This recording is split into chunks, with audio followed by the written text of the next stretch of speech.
Hello, my name is Claude Sharadi, and thank you very much for your time to Africa Media Australia, where we're talking today on AFROSHINE Live about money and dreams. We know that it is actually still confinement time, and Corona situation is still with us, and we don't always have to talk about Corona every day. We can start sort of talking about normal things that we have to grapple with, and money is one of these issues. So I've got with me today three guests. I was meant to have four.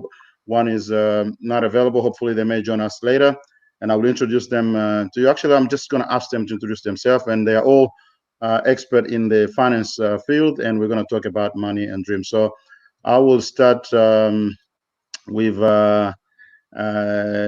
Daniel. Please introduce yourself. Hi everyone, pleasure to be on. Really enjoy what you do, Clyde, and I think it's so important to get the word out into the community.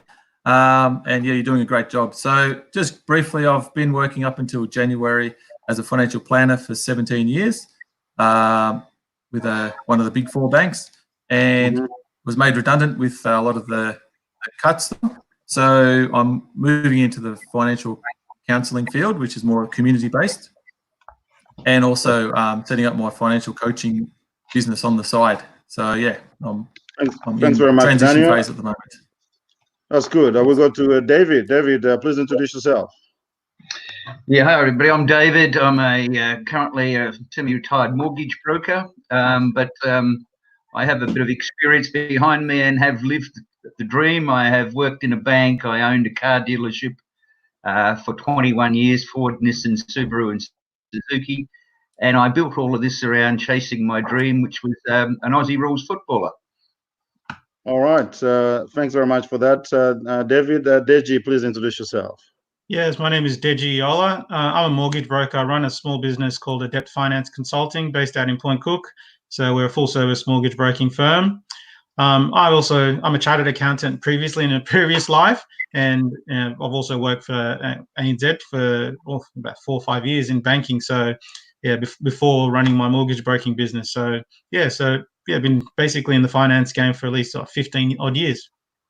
All right. Thank you very much, guys. I'm gonna just talk to those of you who are watching us on Facebook Live or on YouTube. Please share this video and feel free to make comments. And if you want to talk, if you have a comment that you want to make, you want to do that on video, we can also accommodate that. We'll send you the number that you need to text, and we'll send you a link for that. So we're going to be talking about finance, money and dreams today. But before that, just a quick question.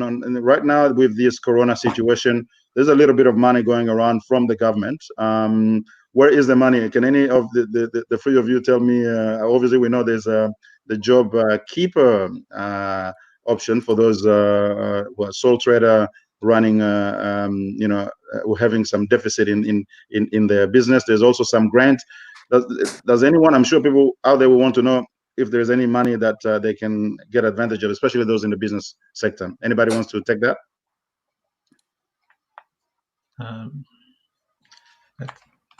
That's a hard one. It's a hard one. That's fine. We'll go. Yeah, to be honest, I'm not completely across the job keeper personally, but yeah, probably that's a question for an accountant maybe.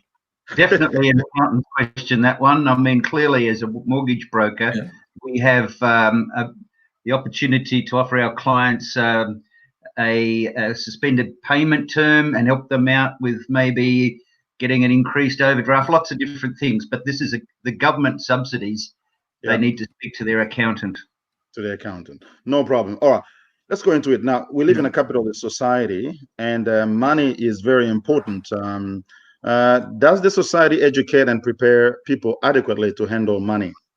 That's the first question I'd like to throw out there and see if who wants to take it. David, you want to go with that? You can kick it off if you like, Claude. All right, go ahead.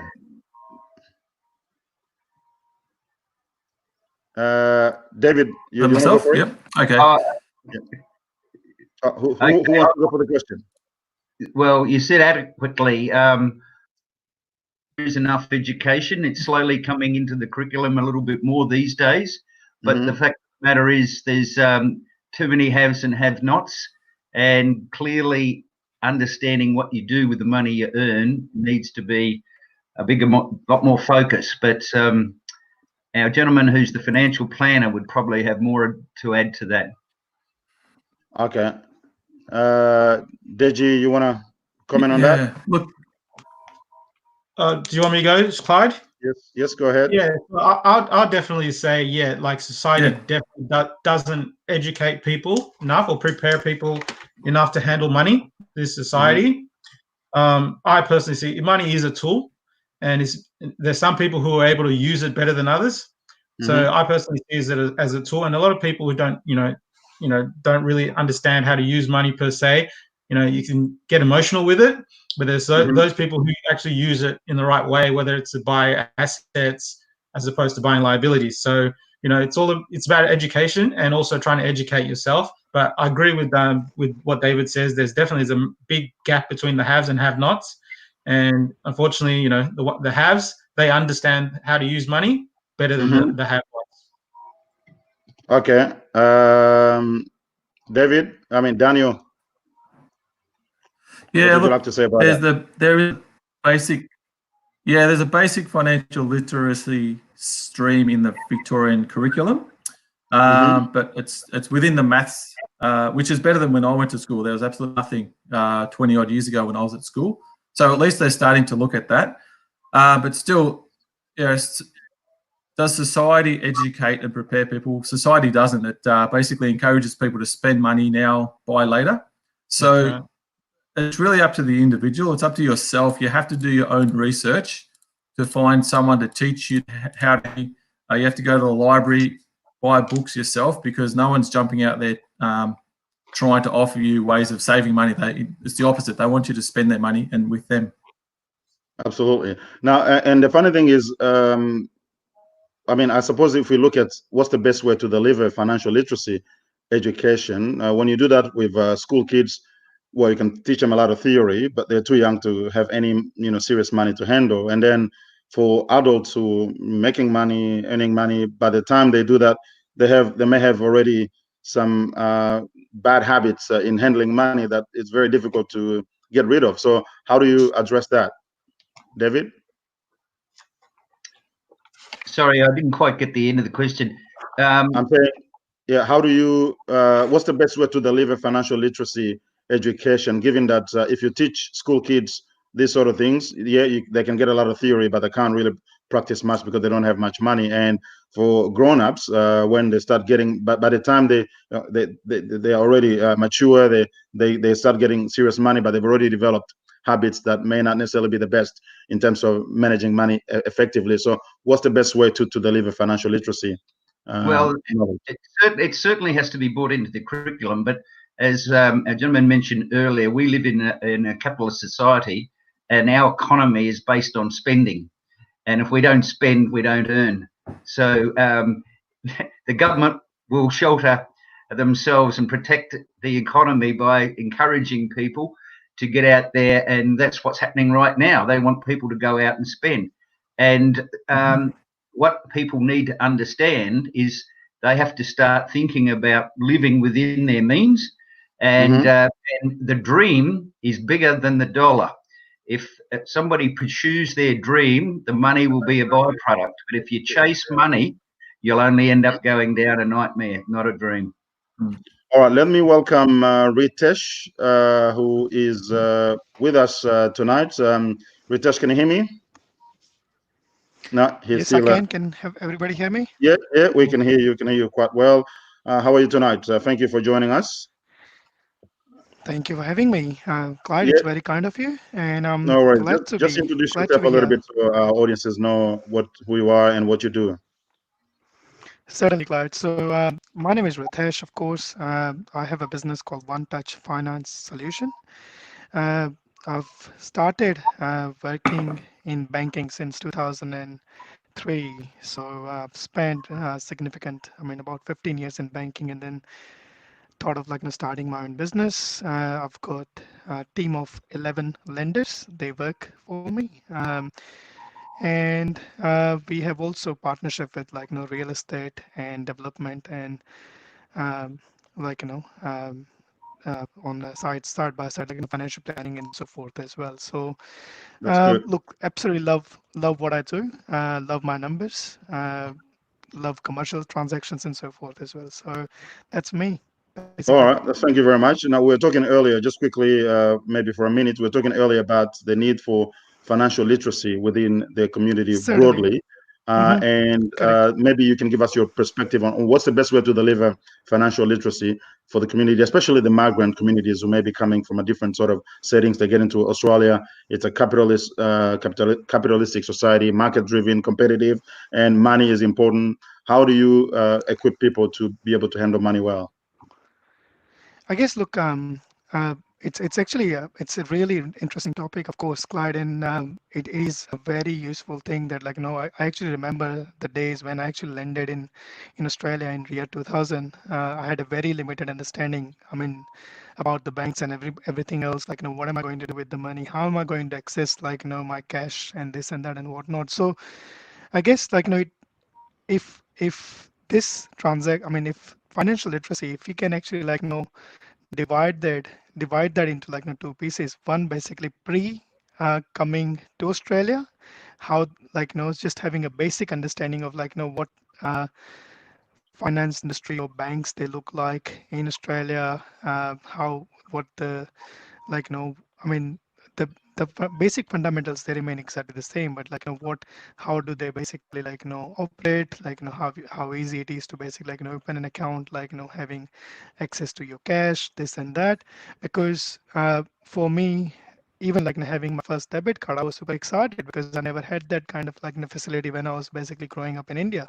Even I was Mm, like 20 years old. So here, having like at the age of like 14, you can have your own debit card and you can be good with your money. I mean, correct me if I'm wrong, like Commonwealth Bank, they are still doing their Dollarmite program. That is basically having that education from the early age, educating kids how to sort of like start saving money and basic, like just the basic fundamentals.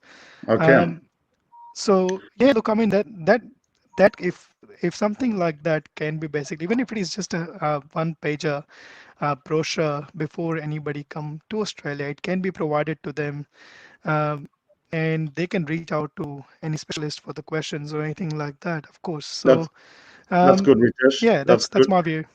No worries. Now, you mentioned the credit card. I know a lot of migrants come into Australia. Very soon they've got credit cards, and very soon that maxes out. It's a big debt, and they don't know Absolutely how to handle. What's correct. the best way to make sure you get people when they arrive in Australia, they don't get into too much debt because it's so easy to get access to money. Who wants to take on that? Maybe Deji? Yeah, happy to take it. Yeah, with that sort of question, it's true. A lot of migrants Yeah, I might could. look, see that how easy it is to get a credit card and that type of unsecured debt. Mm-hmm. As a mortgage Hmm. broker, we see it all the time that it affects how much you can borrow for a property. So, my advice to them is try and limit that in terms of your Mm-hmm. credit card, rather than take a $20,000, $30,000 credit card. If you can make do with a $5,000 credit card, do that, because at the end of the day, you've still got to pay it back. And the system here, obviously, with your credit cards, if you ever default, it's listed on your credit file. So a lot of migrants needs to understand that there's a credit reporting system in the background. So if you get a credit card and you don't pay it off, and it blows out to $30,000, $50,000, that's going to affect you in the future. So they need to be wary on how much credit they take, and obviously paying it off on time, and really keeping it to the minimum if they can, rather than just buying everything they can on credit cards. So I personally try and encourage clients to keep your credit card to a limit that you feel is manageable, and get on top of it every month. Thanks And just very much, Deji. David, did you want to comment? yeah, just that the downside is terrible, because as just mentioned, if you can't pay it, it works against you. But also, if you have an upside and you have a credit card limit that you can afford and you pay it off regularly, then when you go for a loan, you have a credit rating. You can show that you know how to service a commitment, and that is a big plus when you're looking to borrow money further down the track. Mm.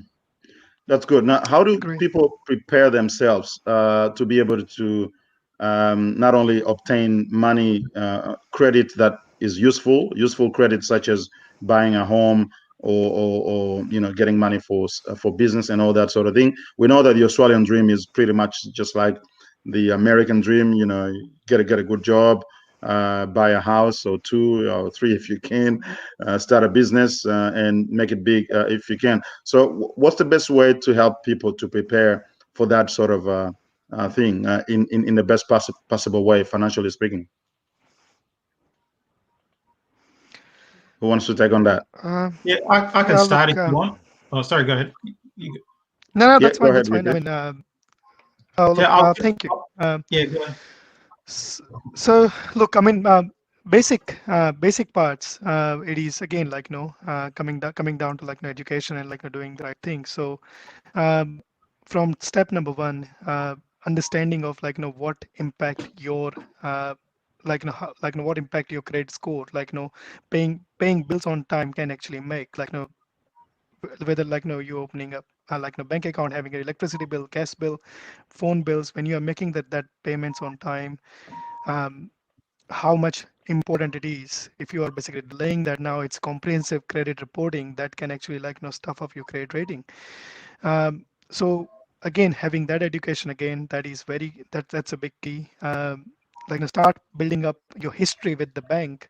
So bank that you have your salary credit account with, or if somebody is a businessman, they actually having a business account where they have their the business transaction basis and everything, GST account and everything with. So building up that account in a way that it's not going in negative.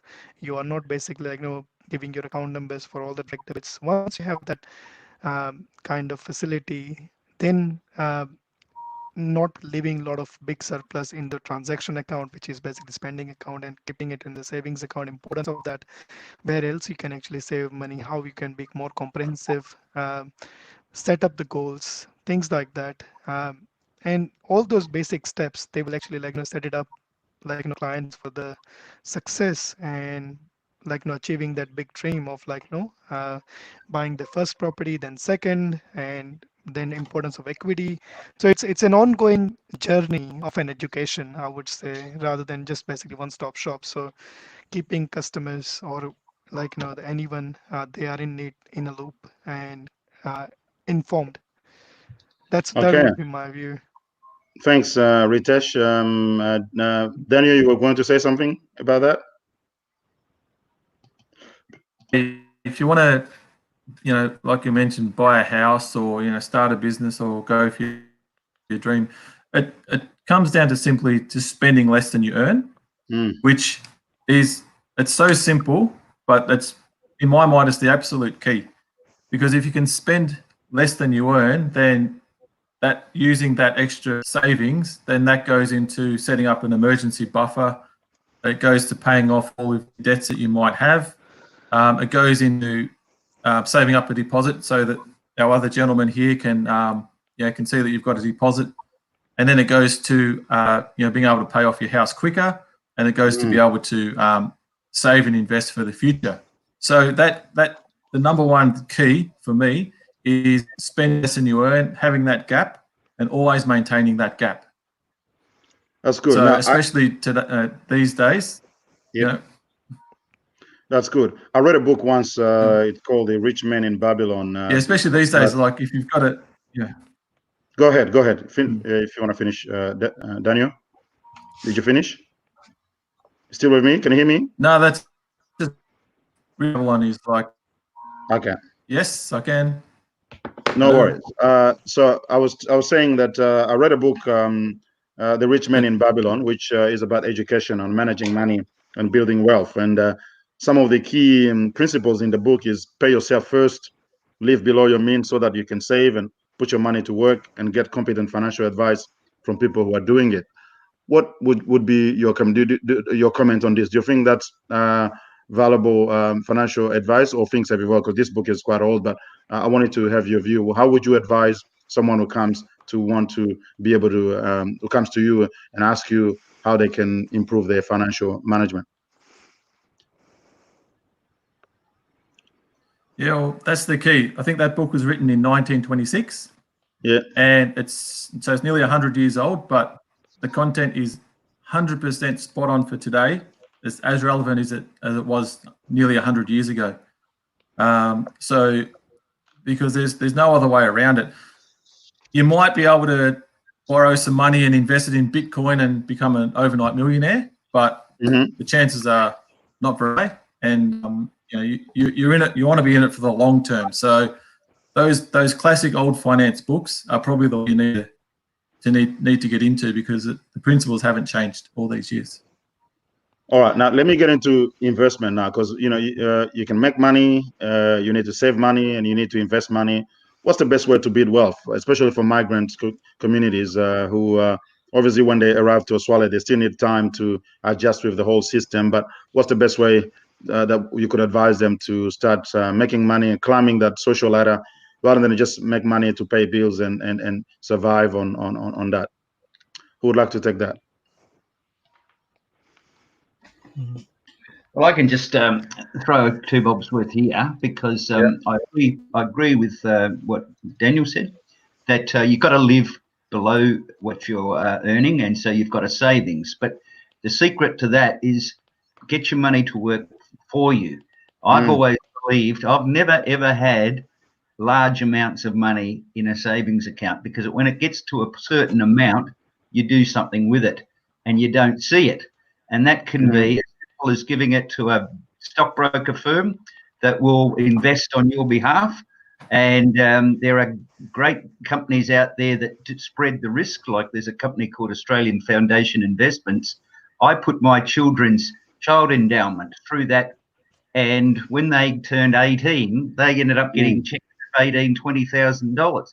So you don't see it, so you don't touch it, but you can get access to it if you ever need it, and that way it works for you as it goes through a share portfolio. So that is one way of starting out and having your money work for you, because savings accounts, the interest rate is very, very poor, but there is still money to be made if you've got a good investment plan or a planner for you that works the stock market.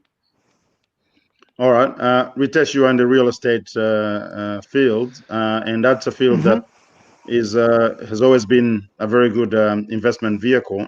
How is that relevant for migrant communities? I know, for example, the Indian community in general is doing quite well in that area. Is that because they get people like you who are very good in financial stuff? Look, I mean, look, thanks for the kind words. Thanks for the kind words, Clyde there. But look, I mean, I guess whether there are financial guru, my first, my guru in finance is actually his name is Jerry Marshall, and whatever I've learned in finance, it's actually from him. So my guru never been like any Indian guy. But coming back to the wealth creation, which is basically a very important point, and amazing vehicle to have for any migrant, because that is the dream. When you come from any other overseas country, you want to have that dream in your mind that, hey, look, I want to basically create some wealth for me, my family, and I want to sort of make a good name. Now, there are certain elements to that, and I actually divide that into three different elements. Number one is cash, of course, which is always a king. The second one is basically being an equity. It can be in a form of any asset. And third one being your superannuation. A lot of people, they actually forget that there is a hidden gem actually sitting in your basically superannuation account. Like the previous gentleman, he actually addressed a very important key point that you actually have certain amount in your mind that once my bank balance reaches to that 20, 50, $100,000, I don't want to have that more than that much money into my savings account, because earning an interest of 1.25% in my savings account at call, or getting an offset of 2.22% or 2.69%, it is not a great deal. I mean, when you know that out there, it is a lot of possibilities are there, especially again, real estate is my field, properties. Buying a right property, right time, whether you can basically in a form of crowdfunding, in a form of the form of even your cash or equity or whichever way, or combining certain people together, um, investing into the property. I'll give you a very classic example in this. Four Indian friends, they actually bought a block of land back in 2006 in Tarnit. Back in 2006, Tarnit, I'm not sure if everybody's familiar with that western part of the corridor. It used to be literally just a forest, it was just a dirt and everything else. It was 22 acres. They just basically paid the deposit of it was purchased for $2.3 million or something like that. They paid the deposit of $100,000. Four friends, they all chipped in $25,000 each. 7 year settlement. When after in 13, when they actually sold it, they sold that parcel for close to 11 or $14 million. I mean, clear profit of 6 million, $7 million on top. Even after net profit, if you consider it it's you're still sitting at $4.5, $5 million after paying off everybody's tax. So point is, again, this kind of property, volatilities, it's out there. You don't have to buy big parcels. You can always basically invest in small properties, whether it's Sure. townhouses, apartments, houses, buying a small block of land. Doing the right thing by your finances is always a good thing, always a key. And like gentleman said, no, I cannot agree with him more that don't leave more money, more than what you need to in your savings account, because it's only doing so much. Okay. No Absolutely. worries. Yeah, don't leave money in your savings account because you're not going to get much from it. Trying to do something with it. Apart from real estate, what are other investment vehicles that people should consider? Look, I mean, I would say, Deji, yep. let me go to Deji. I may come back to you a bit later. Ritesh, what are some of the other investment vehicles apart from real estate that migrant communities, especially African communities, for example, should consider? Yeah, there's things like managed funds. Mhm.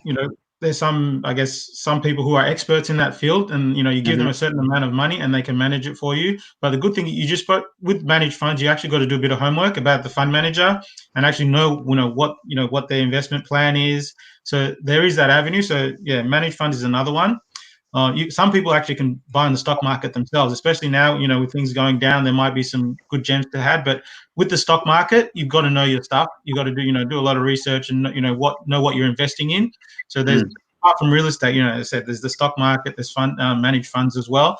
And another thing I sort of try and encourage clients, especially, new migrants, is if you're coming from overseas, you have a certain skill, whether, you're a trader, you're a plumber from overseas, and you have a passion for that industry, bring it here and continue that. If you're going to start a business as a tradie, you can do that here. Invest in your own business. Because if you can invest in your own business, that's, that gives you freedom, really, So that's another thing I'll say. If you can, and if you're skilled in a certain area, whether it's finance, whether it's real estate, and you're doing that previously in your previous country, and you come to Australia, rather than, I know it can be difficult, but like as David was saying, if you have that dream, the money will come. So if you have that dream from where you were before and you want to bring that dream over here, do something that suits your skill sets. That's not going to be too hard for you to start all over again. And with that, you can start your own business. So I personally feel that doing your own small business, even if it's on the side, it makes a big difference to financial freedom in the long run. Exactly. I've got a client. She's from Colombia. Her husband's a Tyler. She's come out and she's engaged with the Colombian community. She's now got 15 ladies working for her in her cleaning business. She does nothing other than sell the opportunities. And she's got a staff of 15. She's making a fortune because that's what she knew. And she does a really good job, and she's employing her own people and giving them opportunities. So when you talk about invest, exactly what's just been said, invest in what your dream is, what you believe in, what you're good at. Go out on your own. Take that punt. Don't work for wages. Have people work for you. And that's how you can start building your platform for a great outcome. Yeah, Couldn't David, you agree mentioned more. that. Agree more with David. Couldn't agree more. Absolutely. You mentioned that lady in the Colombian community, which brings me to the issue about relationship and networking. What role does relationship and networking play in wealth creation? They say your networking is your net worth. Explain how networking can help with wealth creation and improve one's financial situation. If people are able to connect to useful networks that where they get the education, the connection, the support, and the knowledge of the system, it makes a lot of things easier. It looks like for people coming to Australia, in some community at least, it takes a little while to build that network. So what would you like to say about how to facilitate all of that? Yeah, I'm pretty qualified in this one because I followed my dream. I love motor cars. I ended up buying a Ford, Nissan, Subaru, and Suzuki franchise when I was 28 years of age. How I grew that business was because my children grew up, so I was involved in the community. I was on the school councils. I was going to the church. I was going to their sport and networking around, just selling myself. Not the fact that I was out trying to sell motor cars. They all knew what I did, but I was in the community, surrounding myself with people, getting involved, and that was the foundation that brought business to me through the way I gave and I got back.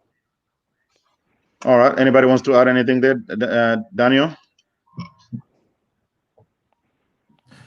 Yeah, I think when you mentioned networking, I think it's exactly what David said. It needs to be that organic, natural sort of working through relationships. So through your sporting clubs, through your church, because sometimes those networking events, they can seem a little bit, there's a bit of pressure there. So, you're trying to literally build up a network just for business. But, if you can build up the friendship, like if I know David, if you still had his car dealership, I'd be like, well, I need a new car. I know David. Let me give him a call, because people love to do business with people that they know already. So that's crucial. And the other thing is, Charlie Tremendous Jones, he says that you'll be the same person in 5 years' time, apart from two things: the people that you meet and the books that you read. So I'm hanging out with 5 wealthy people at the moment, so I'm in good stead. But it's information that you put into your mind and the people that you hang around with. If the group that you hang around just lives for the weekend, well, you're probably going to be living for the weekend. If the group you're hanging around talking about, buying $11 million, parcels of land in Tarneet, then you're going to be in good stead. So that is crucial there, Clyde, because a negative person in your life can really bring you down. And especially in Australia, we've got what's called the tall poppy syndrome. I'm not sure if that's a universal thing, but once you start talking about your dreams, and I'm loving the conversations I'm hearing at the moment. People are talking about dreams and investing and growing. In other groups of people, you start talking about that, they're going, pull your head in. Just don't get too far ahead of yourself. So it is really crucial. It's a good question, Clyde. All right, Ritesh, the Indian community is very good at that sort of networking, doing business together. And you mentioned the example of people investing to buy a block of land, and a few years later they made quite a handsome amount of money there. Is that also facilitated by culture, or is it? What are some of these things that affect the way people come together to work together, trust each other, and do business together? I guess, look, it's basically a combination of all, Clyde. It's just not one other thing, like, how you have, like, presented your brand. So networking, again, like, key, like everybody else said, you basically, like, have to be able to, like, share and take a pride in what you do. And when you take a pride in what you do, and when you actually share that with confidence with everybody that I use this word COI, which is circle of influence, that actually grows your network. This day and age, like, we have a lot of tools available for networking, like, LinkedIn, we have social media, like, Facebook, Insta, this and that.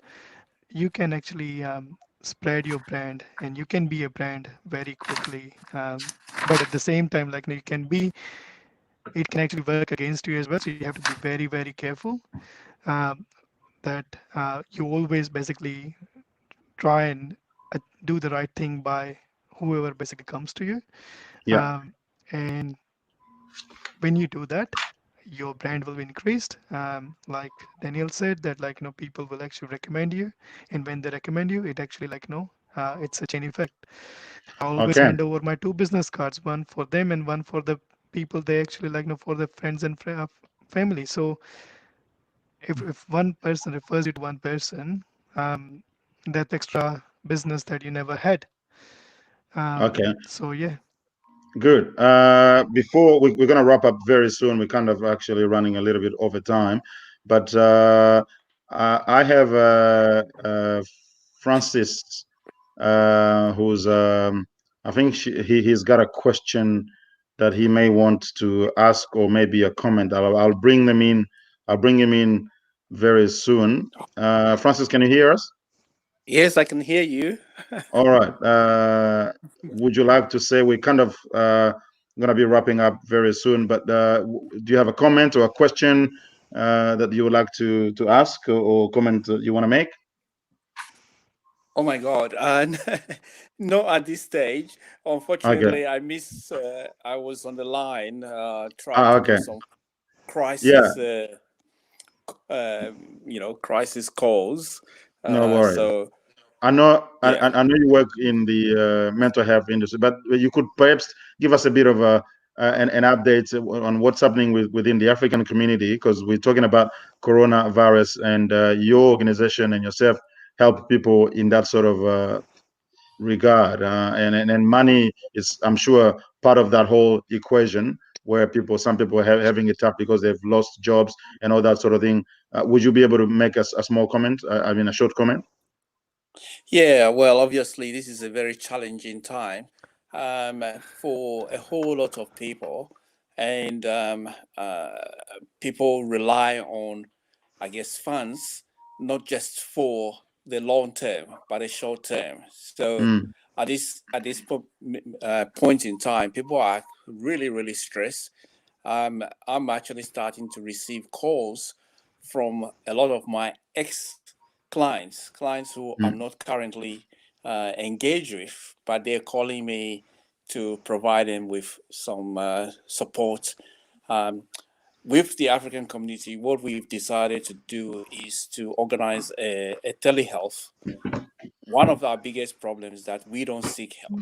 So despite the fact that we have things like Beyond Blue, Lifeline, of course, we don't get to ring up for help. We are also seeing the same thing in the African community. They're not seeking any help. But we are there. We've made ourselves available. I have over 24 practitioners willing to provide some support. So we know that yeah. Go ahead. I just wanted to ask. Even though people are not calling at this stage, we want to let people know that we are here to hear, listen, and direct them to right information and resources. And how can people contact you? Those who want to make contact with you. Yes, so we have a 1-300 number, 1-300 025 864, and they ring up, and we can link them with people to speak even in their own language if necessary. Sure. Now I'll go back to the rest of the guests. Before we conclude, just one last comment about what you think people in general, and migrant and African specifically, who are majority of whom are audiences to this show.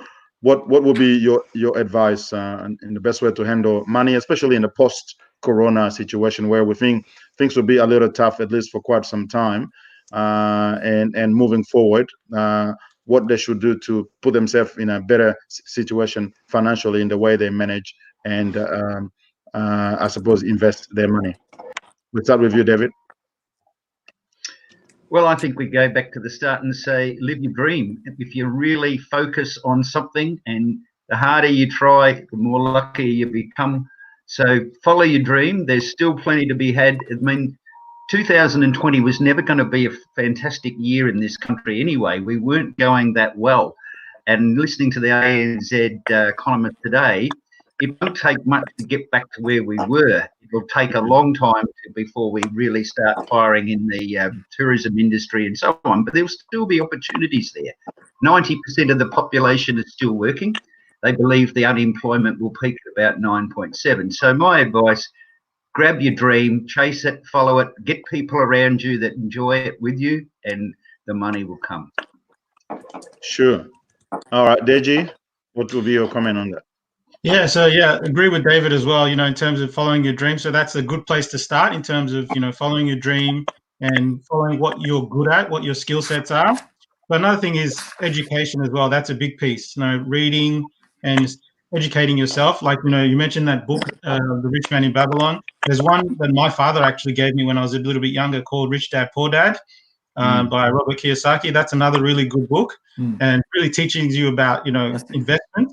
And basically understanding, you know, cash flow. Cash flow is so critical because a lot of people won't know whether they're buying a liability or an investment. But if you can track on the cash flow will actually teach you, okay, well, this is really not an asset, or this is an asset, this is a liability. So really educating yourself, and yeah, just, you know, learning, and that, you know, like I said, that'll help a lot. That helps a lot in terms of education, and also seeking the right advice from whether it's a financial planner, mortgage broker, a real estate agent, trying to get expert advice from the people who are actually in the industry and who can help you. So yeah, that's what I was going to say. So education and speaking to experts. All right, Daniel, what would you say about that? Yeah, look, following on from what David said, 100% start chasing your dream. And that really, for me, the dream comes from the skills and the talents that you already have. So I really believe that every single person has skills and talents and gifts that they've been given, I believe, from birth. And so start with what you already are good at and what you can do naturally, and project that out. Often we think, let's go for a dream. We set a dream and then work our way backwards to, 10 years, 1 year, a month, and then a week. What can I do now? But it's like David said, he loved cars. That's why he started a car business. So you've got gifts and talents. Start with your gifts and then project that out. Well, what could that look like if I really honed in on and maxed out my dream, my gifts, and then basically the money will fall into place, because you want to just get your finances sorted. Like get Kesey, pastor over in America, he says, just fix the money thing. Just get it fixed, get it sorted so that it's not an issue dragging you back. You've got heaps and heaps of personal debts. That's actually your creativity. You're always going to be working just to pay the debt. So just anything, pay off all your debts, maybe apart from the mortgage, so that you've got a very lean lifestyle, so that you can just chase your dreams and as Deji said, educate yourself, just pour education into yourself, and just go for it. All right, Ritesh, your comment. We've got 2 minutes left for finish. Absolutely. Look, thanks, Clyde. So look, like everybody said, look, it's following your dreams is an extremely important part. Setting up the goals, setting up an expectation with your own self, which is a right expectation with your own self, and setting a right expectation for somebody else that you are giving your advice to as well. Difference between good debt, bad debt. What's the difference between why the debt's good, which is if it is a tax deductible, if it is not tax deductible. Another good debt, bad debt example, minimizing your credit cards, personal loans, the things that they actually set you up for failure. If you're using those credit cards, use it in the right way where you can pay it off on a time. So all the basic ABCs that can basically you can basically read all the books out there about financial education, but it's a basic common sense. Just try and apply it. Don't spend more than what you earn, the first thing the David said. So just basic stuff, Clyde. And as long as it's simple, that's good. All right, gentlemen, I want to thank you for your time to Africa Media Australia. We appreciate you being available and sharing your ideas, your knowledge and expertise in this field. We will be having a lot more conversations of this type as we seek to educate the community on important things that relates to life in Australia and how to make the most of it. It's obviously a challenging time with Corona and what will come after this whole crisis, whether it's still going to be the same world or it's going to be quite a different world for quite long. But in any case, we'll still need money. We'll still be dreaming every night, and we need to have daydreams as well that we want to pursue. So thank you again for your time, and I will gladly be able to invite you next time to speak more on this topic. Thank you, Clyde. Brilliant. Thanks, Clyde. All right. Thank you. Thank you all. I just want to remind those who are Thanks, watching Clyde. us thank you. live.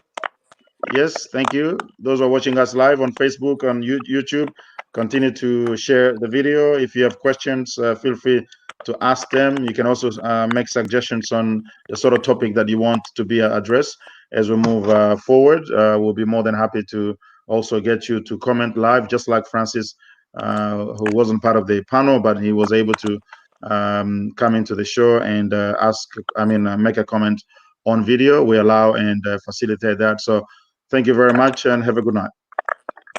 Good night. Thanks, Clyde. Bye-bye. Good night.